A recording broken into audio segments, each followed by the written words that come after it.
ground, and that we do have with humanitarian laws and human rights, but also to say, okay, what does it mean?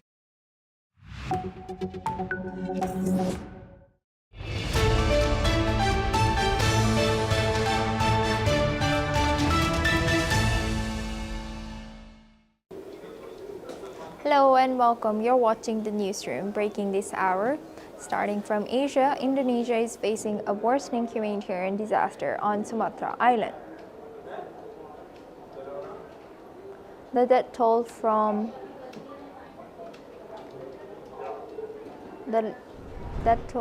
floods and landslides have climbed to 753, and at least 464 people are still missing. According to the National Disaster Agency, search and rescue teams are racing across 3 provinces where about 500 and 770,000 residents have been displaced. Roads are buried or washed out and communications are down, forcing aid to be flown in. North Sumatra is the hardest hit, with homes crushed by mud and entire villages cut off. A vital route through Aiden coating in North Tipanuli has been severed, blocking access to Sibolga, a port city badly damaged by days of relentless rain. Survivors say they have lost everything and urgently need food, water, and medicine. President Prabowo says relief efforts are still ongoing, and Indonesia must strengthen climate resilience and local disaster preparedness. Joining us on this in this discussion is my colleague Marisha Barb. Marisha, what more can you tell us about this evolving situation? Yes, well, Asma, like you mentioned, torrential rain has hit South and Southeast Asia this year. Now, one of the hardest hits, like you mentioned, is the Sumatra Islands, but also let's talk about the other regions that have been hit by the typhoon and landslides. Majorly are Thailand, Malaysia, India, Sri Lanka are one of the few hits that have come about.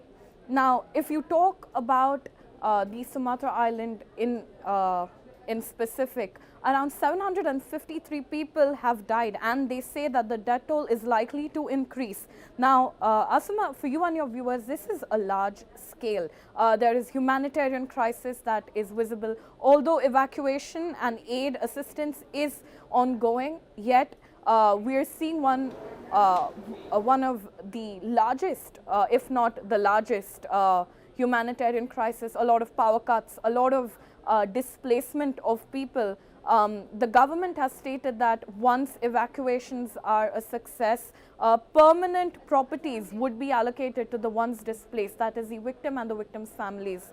A lot of loss of property, a lot of loss of family members, a lot of devastation in the region is something that we are seeing according to reports, and unfortunately reports do suggest that the death toll will be increasing, although we hope that aid, rescue and evacuation processes are taken into consideration on a better scale. One of the reasons that Sumatra Island has been hit so hard by the torrential rain and floods is, like officials have mentioned, is deforestation.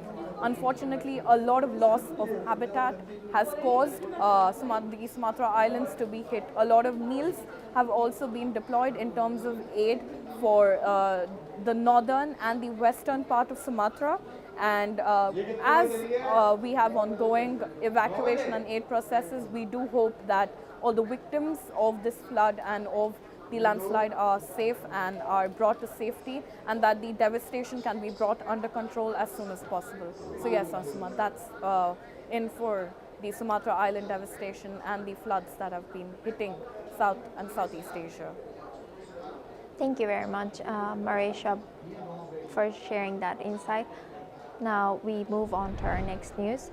Russian President Vladimir Putin has issued a series of sharply worded warnings on Tuesday, escalating rhetoric amid ongoing conflict dynamics across Ukraine and Europe. Putin has signaled that Moscow will intensify strikes on Ukrainian facilities and vessels and threatened action against tankers from countries assisting Kyiv, calling recent maritime incidents near Turkey piracy.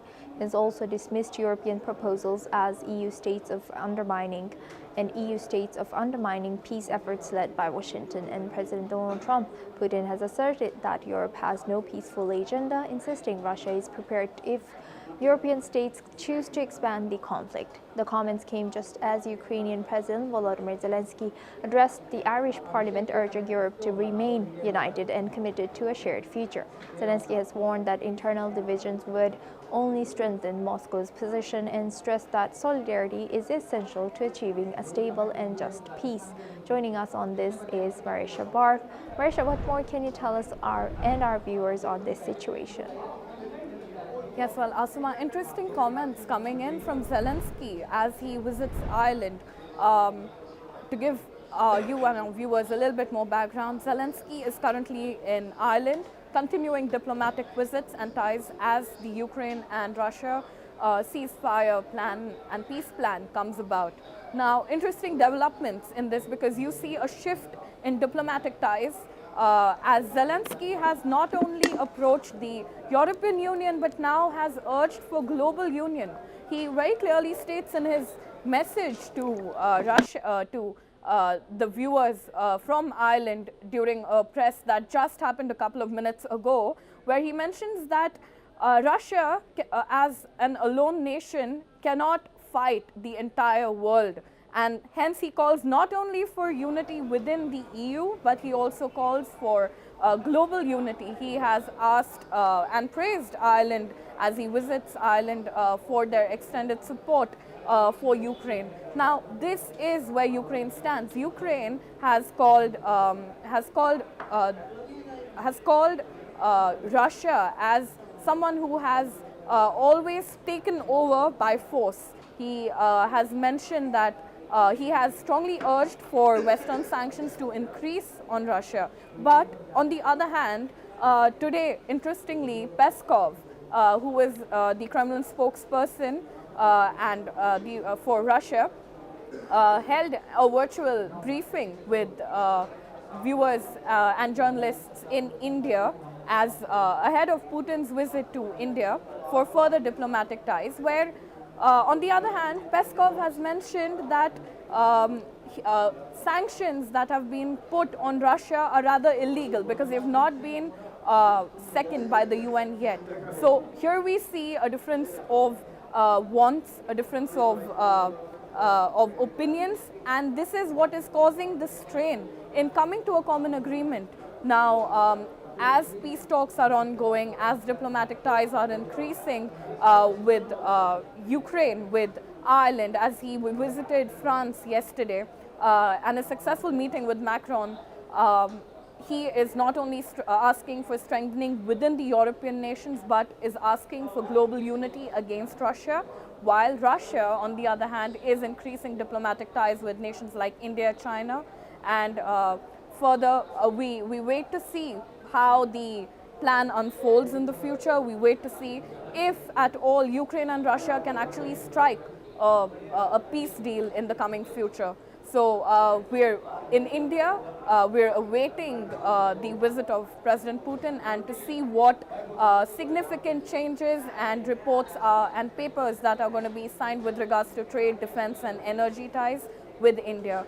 And as of Ukraine, we can only hope for Ukraine and Russia to come to agreement as soon as possible, which would stop the devastating outbreak of violence that is still continuing in the region between Ukraine and Russia.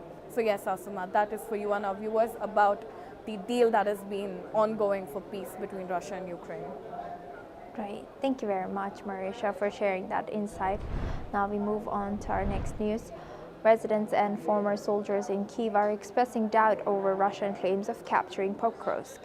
They point out that there has been no confirmation from Ukrainian authorities and warned that reports could be propaganda ahead of the peace talks.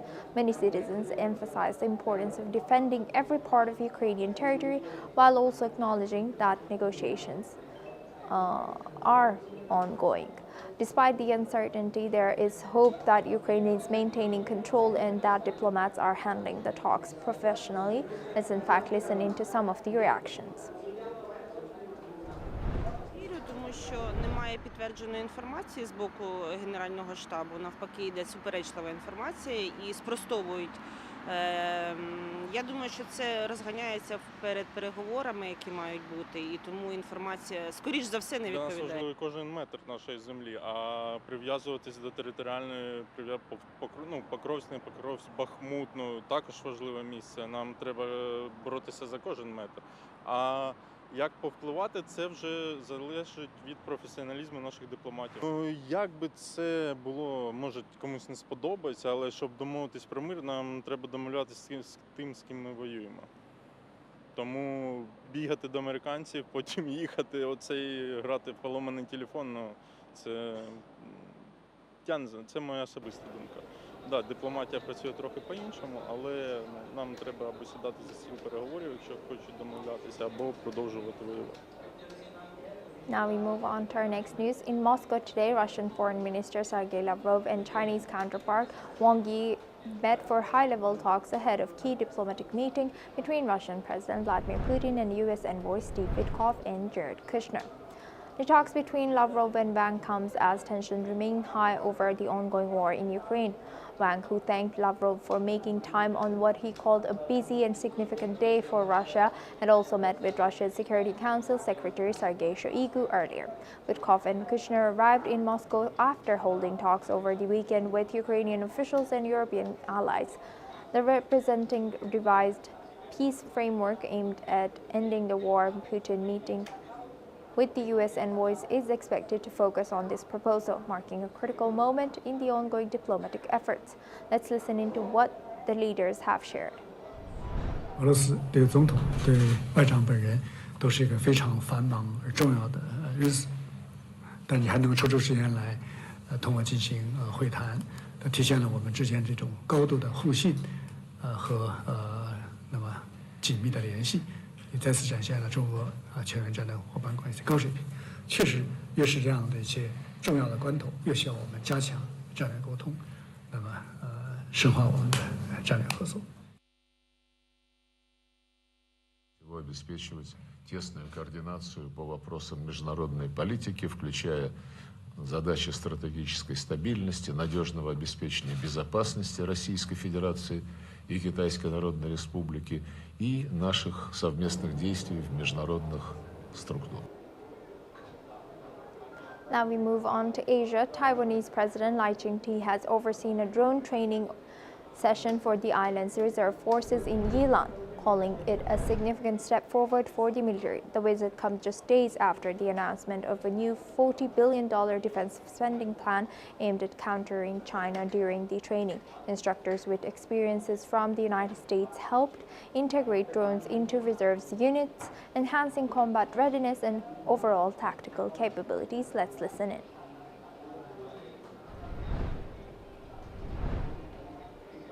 我们将无人机的操作与应用纳入后备部队的训练，这项变革是国军后备训练的新的里程碑。和平不可能靠一纸和平协议就能够获得，也不可能屈从侵略者的主张就有办法得到和平。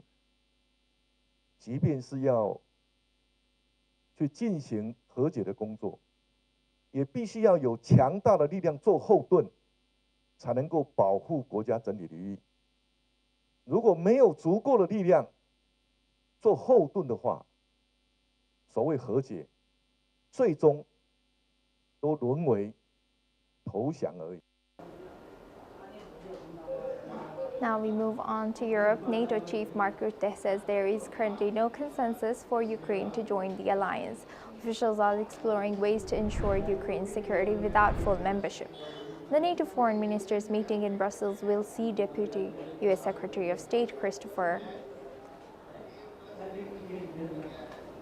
following Washington's absence of Secretary Marco Rubio, who remains involved in peace efforts. Meanwhile, U.S. Special Envoy Steve Witkoff and advisor Jared Kushner are scheduled to meet Russian President Vladimir Putin to discuss possible steps towards ending the war. Concerns have risen after leaked U.S. draft proposals that may favor Moscow. Tensions also have increased after Russia condemned comments from NATO's top military officer regarding a potential preemptive strike.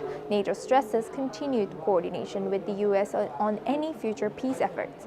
Let's listen into what Mark Rutte has shared. Well, first of all, let's hope that we get to a point where there is a peace deal. And at the moment, it is the Americans very much pushing for that, and I commend them, and we are closely coordinating with the Americans and being helpful wherever we can as NATO to get that peace deal done. And of course, they are, as you know, closely in discussions with Ukrainians. There are discussions today with the Russians. But again, the 28-point plan has moved on, that's clear, and I can assure you when it comes to all aspects of a potential future peace deal on Ukraine, we are closely coordinated. Now we move on to our next news. France's government spokesperson Maud Bergeron has said on Wednesday that the vote on the Social Security financing bill should not be seen as an endorsement of the government. She has urged the Socialists, Greens and Republicans to vote based on the bill itself as the Assembly reviews it again. Bergeron also addressed a growing controversy, accusations that the government planned to create a state-issued media label to judge or clarify press outlets. Let's listen in. Je passe ensuite à un autre sujet avec une polémique qui a fleuri ces derniers jours et ces dernières heures dans le débat public et dans le débat médiatique. Pour rappeler simplement, et le président de la République a eu l'occasion de le faire en début de Conseil des ministres, qu'il n'y a pas de label d'État et encore moins de ministère de la vérité. Le président de la République n'a jamais affirmé cela et n'a jamais tenu ses propos. Il y a des initiatives prises par la presse, portées notamment dans les États généraux de l'information et évoquées récemment par la présidente du groupe de presse EBRA, lors d'un échange public avec le président de la République qui s'est tenu dans les Vosges et que chacun peut visionner. La réponse du président de la République a été claire et il l'a redit ce matin lors du Conseil des ministres. Ces initiatives, prises encore une fois par des groupes de presse, ne sont pas absurdes, mais n'ont en aucun cas vocation à être portées par le gouvernement. Donc non, le gouvernement ne va pas créer tel ou tel label destiné à la... Now we stay in France. French lawmakers are responding to President Emmanuel Macron's proposal to combat misinformation. A left-wing MP suggests creating an ethics council in journalism to ensure accurate reporting, while Eric Ciotti, an ally of the National Rally, criticizes the measures as a real authoritarian shift. The proposals have sparked debate across party lines, highlighting divisions over press freedom and government oversight of media content. Macron's initiatives come amid growing concerns over false information and its impact on public debate in France. Lawmakers continue to discuss the details and potential implementation of the proposed measures. Let's listen into what a few lawmakers have shared. Moi, je pense qu'on a une autre chose qu'on pourrait faire en s'inspirant de pays voisins, je pense notamment à la Belgique, c'est de créer un conseil de déontologie dans le journalisme qui serait composé à la fois d'usagères et usagers des médias qui peuvent saisir et faire remonter des alertes, et aussi évidemment de professionnels du monde des médias, et pas juste les vaches sacrées qui viendraient entre deux journaux télé siéger là-dedans, mais les pigistes, les précaires, c'est ceux qui font l'information, qui font la matière brute, qui sont confrontés à la vérité des prix sur le terrain et qui pourraient aussi se positionner sur quelle est l'éthique d'un journaliste. Oui, il y a deux écueils à éviter. Il y a la tentation macroniste de toujours vouloir tout contrôler et d'imposer finalement sa vision des choses de la société, du monde, comme la vision qui devrait s'imposer à tous. Ça, c'est à éviter. Puis il y a le laisser-faire, aujourd'hui, d'un certain nombre, non pas de médias, mais d'officines de propagande, de désinformation, souvent d'ailleurs liées à des puissances étrangères comme la Russie, très souvent liées à des milliardaires d'extrême droite dont le projet politique est d'abolir ce que sont nos valeurs républicaines aujourd'hui, les principes et les fondements de la République démocratique telle que nous la connaissons dans ce pays. Là où l'extrême droite arrive sur le sujet, c'est parce qu'eux veulent imposer leur vérité. Et en fait, je pense qu'ils n'ont pas compris qu'il y avait une différence entre l'information et la délivrance d'opinion. Aujourd'hui, on a beaucoup parlé d'indépendance, on a beaucoup parlé de pluralisme des médias. Il va falloir vraiment se concentrer aussi sur l'honnêteté de l'information. L'honnêteté de l'information, elle est procurée parce que vous avez fait un boulot d'analyse, que vous avez recoupé des sources fiables et pas seulement interroger votre voisin qui est l'éditorialiste. Now we move on to our next news. Qatar says that it hopes Israel and Hamas can shift quickly into the next phase of Gaza peace talks. Officials say the focus now is on issues complicating progress, including Hamas fighters still in tunnels beyond the yellow line, where Israeli forces pulled back after the October ceasefire. Qatar, the United States, and Egypt brokered the truce that paused 2 years of fighting under the first phase. Hamas was expected to return all remaining hostages, but 2 bodies are still missing. Qatar says the devastation in Gaza has slowed recovery efforts, but adds that this should not block political progress. The second phase, backed by the United Nations, calls for Israeli withdrawal, a temporary Gaza authority, and an international stabilization force. Hamas is also expected to disarm, a condition it continues to reject. Let's listen in. It's a miracle that we have gotten to this point. We only have one body left to hand over. As we have always said, the logistical situation in Gaza would certainly make it difficult to reach this result, but we have reached this result right now, and I think, as we have stated, that this should never have been, a hamper in front of moving to stage 2, and we think that we are working very closely, of course, and we think that we should be pushing the parties to stage 2 very. Now we move on to our next news. A funeral was held today in Gaza's Khan Yunis for freelance journalist and drone photographer Mahmoud Wadi, killed in an Israeli strike. Gaza officials say another journalist was also wounded. Let's listen in to their family members.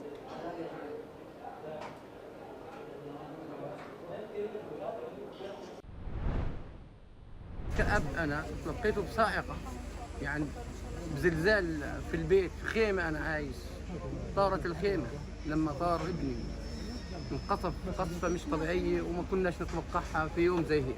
اليوم تلقينا خبر استشهاده بعد أثناء عمله كصحفي أعزل معه هالكاميرا ولسه يعني منطقة خضراء كان ماشي غدروه بالصاروخ واستشهد حسبي الله. Meanwhile, violence has eased since the October 10th ceasefire, but Israeli strikes and demolitions continue. Gaza's health authorities say at least 357 Palestinians have been killed since the truce began. Now moving on to next news, the United Nations have expressed grave concerns over the growing number of civilians fleeing violence in northern Mozambique. According to the UN Refugee Agency, nearly 3 million people have been displaced in recent months due to a jihadist insurgency in the Cabo Delgado province, which has already claimed over 6,200 lives. The violence has spread to neighboring Nampula province, forcing almost 1 million people to flee in just the past 2 weeks. UNHCR representative Javier Creech warned that the actual number of the displaced could be even higher, with many unregistered cases. He described the situation as dire, with humanitarian aid efforts struggling to keep up with intensifying attacks. The UN has called for urgent international support to address what it described as very challenging needs in the region. Let's listen in. Over the last 3 months is a minimum of 287,000. But I would say this figure is only the people who have been registered and who have gone to IDP sites. Many more have gone to some families, have not been identified, others fled towards urban centers. And last but not least, some are still hidden in the bush. So I think we can talk approximately of a minimum of 300,000 displaced since July. Now we move on to our next news. Guinea-Bissau's Electoral Commission says it cannot finalize the November 23rd presidential election after armed men seized ballots, vote tallies, and destroyed servers storing the results. Army officers took power on November 26th, a day before results were due, declaring a new military command to run the country. President Umaro Sissoko Embalo has said that he was removed from office, while security sources report He's being held at the Army Chief of Staff's headquarters. His main challenger, Fernando Diaz, says that he is safe after an attempted detention, and claims the situation is a staged coup linked to his projected victory. Another political figure, former Prime Minister Domingos Simoes Pereira, has reportedly been detained. The African Union and ECOWAS have expressed deep concern and are calling for the release of electoral officials. The situation adds to years of instability in the country, a known trafficking hub, and it remains unclear how much control the military holds nationwide. Let's listen into Deputy Executive Secretary Guinea-Bissau's National Electoral Commission has shared. A CNE reafirmou a missão da CEDEAO da total impossibilidade de concluir o processo eleitoral de 23 de novembro de 2025 e consequente anúncio dos resultados provisórios, por não ter na sua posse nenhuma ata de apuramento regional. Now we move on to Europe. Pope Leo has wrapped up his 3-day visit to Lebanon with a powerful appeal for the peace and justice. As he met families of the Beirut port blast and called for the end to hostilities across the region. The Pope visited the site of the 2020 explosions that killed 218 people and wounded thousands. Earlier, tens of thousands gathered at Beirut's waterfront for a mass that became the central moment for his trip.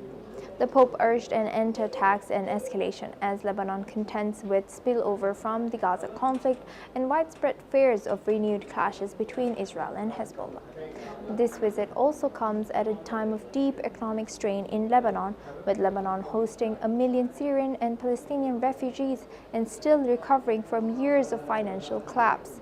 Pope Leo has received an official farewell at Beirut's Rafik Hariri International Airport, where President Joseph Aoun thanked him for his message and his calls for peace. The Pope's tour of Lebanon, the second stop of his first overseas trip as Catholic leader, has ended with a clear appeal for regional stability and human dignity, and of course an end to hostilities. Let's listen into what he has shared. Presidents of Parliament, the Council of Ministers, departing is often more difficult than arriving. We have spent time together, and in Lebanon, this spirit of encounter is contagious. While arriving in your country meant gently entering into your culture, leaving this land means carrying you in my heart. Thus, we are not leaving each other. Rather, having met, we will move forward together. With that, it's a wrap on the newsroom. Keep watching it for more news updates.